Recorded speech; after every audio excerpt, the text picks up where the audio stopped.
మాసానికి సంబంధించిన ఎన్టీఆర్ భరోసా పింఛన్లు ఒక రోజు ముందుగానే అంటే ఈ నెల 31న కూటమి ప్రభుత్వం పంపిణీ చేస్తుంది. ఈ క్రమంలోనే నేటి తెల్లవారుజామునే పలు ప్రాంతాల్లో పింఛను పంపిణీ అధికారులు చేస్తున్నారు.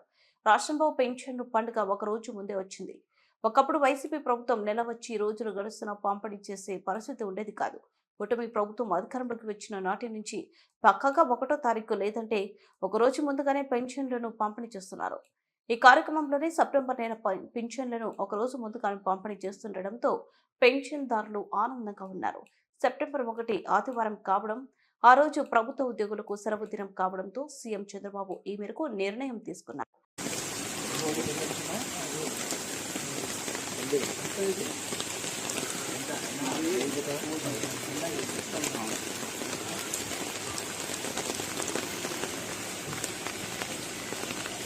Okay sir.